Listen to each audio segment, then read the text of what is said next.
Es al revés. Comunicación, redes, política, periodismo. Es al revés. Un podcast original de Radio 10. Con Mariana Moyano. En las redes sociales, en este mundial, la guerra del necesitado de atención fue la de Canelo con Messi, que por suerte y gracias a los propios mexicanos viró al chiste, porque, por favor. Pero hubo otra, hija de confusiones y de la historia. Una entre Irán y Jürgen Klinsmann. No le juzgaremos por sus famosas piscinas o por la desgracia de Gijón. Klinsmann había criticado el estilo de juego de Irán y había dicho que estuvieron presionando todo el partido al árbitro cuando jugaron contra Gales. Irán en ese momento entonces pidió su renuncia a la FIFA. La queja fue oficial por parte de la Federación de Fútbol de Irán y ante la FIFA explícitamente. Habían considerado unas declaraciones del alemán Jürgen Klinsmann como lesivas contra el fútbol de su país y le exigieron disculpas y que renunciara o fuera expulsado como miembro del grupo de estudios técnicos del organismo mundial en Qatar 2022. La Asociación del País Asiático dijo que se había dirigido oficialmente a la FIFA por entender que, aparte de varias consideraciones desafortunadas en torno a la selección nacional iraní y su personal, el exjugador alemán emitió juicios sobre la cultura iraní. Dijeron los iraníes, que en el partido Irán-Gales los jugadores y el personal del equipo hicieron trabajar al árbitro. No es casualidad, es parte de su cultura, de su forma de jugar. Hicieron trabajar mucho al árbitro, había dicho el alemán, según explica la Federación iraní. El nudo del conflicto estuvo en la palabra cultura. ¿Cómo se entiende? ¿Se entiende como cultura del juego? O sea, jugar en un equipo que no tiene tantos talentos o tanta historia en los mundiales o en la historia del fútbol. O el alemán habló de la cultura del país. Entre la distancia cultural entre los países y la lengua de los países y de los propios involucrados en hablar y luego en responder, la cosa no iba a terminar bien. El técnico de Irán es un portugués, Carlos Queiroz, y él fue quien publicó en su cuenta oficial de redes sociales un hilo de mensajes dirigidos a Klinsmann, a quien recriminó que sin conocerlo personalmente lo haya cuestionado, un típico juicio prejuicioso de superioridad, le dijo Queiroz a Klinsmann. Como estadounidense alemán, dijo, entendemos su falta de apoyo, no hay problema. Y a pesar de sus escandalosos comentarios en la BBC que intentan socavar nuestros esfuerzos, sacrificios y habilidades, le prometemos que no emitiremos ningún juicio sobre su cultura, raíces y antecedentes, y siempre serás bienvenido a nuestra familia. No importa cuánto pueda respetar lo que hiciste dentro del campo de juego. Esos comentarios sobre la cultura de Irán, la selección de Irán y mis jugadores son una vergüenza para el fútbol. Nadie puede herir nuestra integridad si no está a nuestro nivel. Nos gustaría invitar a Klinsmann, siguió el técnico de Irán, a la concentración iraní, socializar con los jugadores de Irán y aprender de ellos sobre el país, sobre la gente, los poetas, el arte, el álgebra, todos artes milenarios, la cultura persa, y también escuchar a nuestros jugadores cuánto aman y respetan el fútbol. La selección nacional iraní invita al señor Klinsmann a visitar la concentración en Doha para conocernos. Como exjugador, usted no será juzgado por sus famosas piscinas y seguramente como profesional del fútbol no será juzgado por otras cuestiones políticas o históricas relacionadas con su país. La cosa se estaba calentando y el técnico de Irán termina así. Y no será juzgado por el episodio más vergonzoso de la historia de los mundiales, la desgracia de Gijón del 82. La desgracia de Gijón es nada más y nada menos que la razón por la que se juegan los partidos a la misma hora. El 25 de junio de 2022 se cumplieron 40 años de la gran mancha en la poderosa historia de la selección alemana. un pacto de vergüenza, la desgracia de Gijón, que es como los germanos asumen el acuerdo que se hizo con Austria en el Molinón para poder seguir en el Mundial de España y dejar afuera a Argelia. Alemania, Austria. El partido de la vergüenza de España 82. Uno de los más horribles momentos de la historia de los mundiales. Un partido que cambió las reglas hasta hoy. El partido de la vergüenza. Es al revés. La República Federal Alemana y Austria estaban en el grupo 2 de la primera fase del Mundial de España. En ese mismo grupo estaban Argelia y Chile. La sorpresa inicial fue cuando Argelia le gana a Alemania por 2-1. Austria, mientras tanto, en Oviedo le gana a Chile 1-0. En la segunda jornada, Alemania derrota a los chilenos 4-1 y Austria le gana a Argelia 2-0.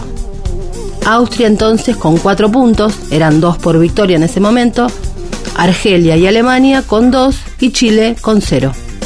El 24 de junio, Argelia gana su tercer partido por 3-2 ante Chile. Al día siguiente jugaban Alemania y Austria. Si ganaba Austria, pasaban ellos y los argelinos. Si ganaba Alemania por 2 o más goles de diferencia, pasaban ellos, Alemania y Argelia. Pero si Alemania ganaba por 1 gol de diferencia, pasaban los 2 europeos, Alemania y Austria. ¿Qué pasó? Obviamente. El partido empezó como casi todos los partidos, con los dos intentando hacer goles. Alemania presiona un poco más de entrada y en el minuto 10, el delantero de entonces del Hamburgo, Horst Rubesch, marca el 1-0. Así las cosas, si todo terminaba ahí, pasaban Austria y Alemania. Pero quedaban todavía 80 minutos. A partir de ese momento, el partido se convierte en lo esperado por quien supo leer. Una jugada atrás de la otra sin ningún tipo de peligro, jugadores que conversaban, pases horizontales. El único que parecía querer jugar era Walter Schachner, delantero austríaco del Cesena italiano. Como cuenta Edu Casado en su blog 20 Minutos, años después, Schachner declararía a la prensa alemana que estaba desesperado en el campo de juego. No entendía cómo Krankl, nuestro delantero, iba a jugar de líbero, y Briegel no hacía más que decirme: no corras más, no corras tanto. Como no me enteraba de lo que pasaba, mis compañeros dejaron de pasarme la pelota. El público, en su mayoría español, se dio cuenta y empezaron a chiflar. Fuera, fuera, gritaban, que se besen, que se besen. Y hasta empezaron a avivar, a alentar equipos locales, ofendidísimos con lo que estaba pasando, por supuesto, en ese partido, en ese mundial. En las tribunas había hinchas argelinos que empezaron a tirar billetes al campo de juego. Un comentarista alemán, muy avergonzado, Eberhard Stangeck, se rehusó a seguir comentando el partido. Y Robert Sieger, de Austria, les pidió a los espectadores que apagaran sus televisores. Estaban ofendidos de que sus equipos hubieran renunciado a la verdadera competencia para poder tener la salida fácil o simplemente para que Argelia no pasara.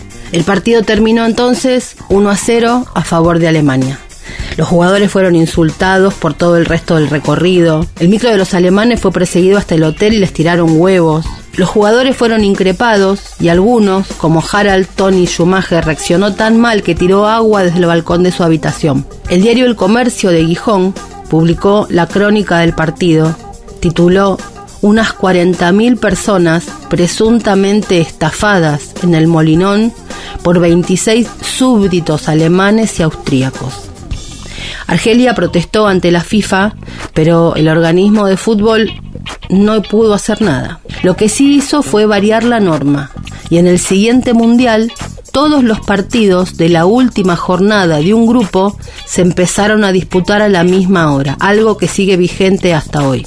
Austria perdió luego el partido y empató otro en la segunda fase del mundial, mientras que Alemania perdió en la final 3-1 ante Italia. Los protagonistas admitieron el truco.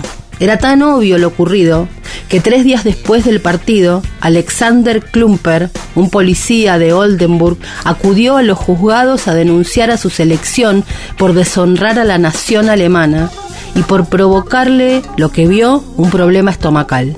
La desgracia de Gijón fue el peor partido de fútbol en la historia para muchos. Así lo califican. Además de la falta de espíritu deportivo, el hecho provocó enojo porque los fanáticos de ambos equipos querían ver un enfrentamiento como el que había ocurrido en la Copa Mundial del 78 en el evento llamado El Milagro de Córdoba, cuando Austria le ganó a Alemania.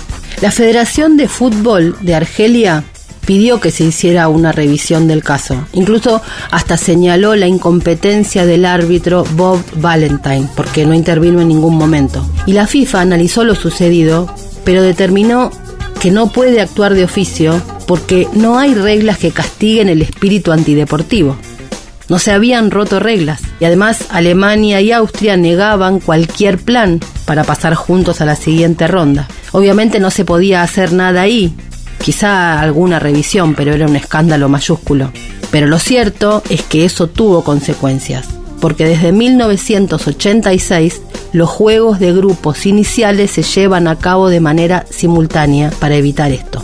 Es un hecho histórico, de forma negativa, quizá tanto y a la altura de algún partido de los más violentos de la historia del fútbol. Si el próximo mundial, con 48 equipos, tiene grupos de 3, hay que ver qué pasa, porque va a ser casi imposible jugar partidos simultáneos en la misma zona. Porque pese al revuelo que causó en su momento, es un hecho que el Mundial 2026, el que se va a hacer en Estados Unidos, Canadá y México, va a contar oficialmente con 48 equipos. El formato tradicional de 32 se utilizará por última vez en este Mundial 2022 en Qatar. No es la primera vez que la FIFA modifica el formato de la Copa Mundial en un intento por seguir aumentando el valor y la popularidad del mayor evento deportivo y cultural de todos los tiempos. Quieren mayor presencia global y que crezca el juego en todos los países del mundo. Así es que la FIFA intenta incluir más países y generar mayor interés mundial en el fútbol. Los fanáticos del fútbol, agradecidísimos estamos. Ahora tendrán que ver cómo hacen para que se jueguen tantos partidos en simultáneo y puedan ser televisados, porque lo que no puede pasar es que se abra la puerta a una nueva vergüenza como la desgracia de Gijón. Escuchaste Es al revés. Un podcast original de Radio 10. Conducido por Mariana Moyano. Si te gustó, seguimos con la opción seguir. Coordinación y producción de contenidos: Sebastián Pedrón, Marcelo Figueroa, Fernando Candellas, Martín Castillo, locución, Delfina Cianamea, Mariana González, gráfica Franco Gauna. edición, Jorge de Tesanos. Nos escuchamos en el próximo episodio. Es al revés.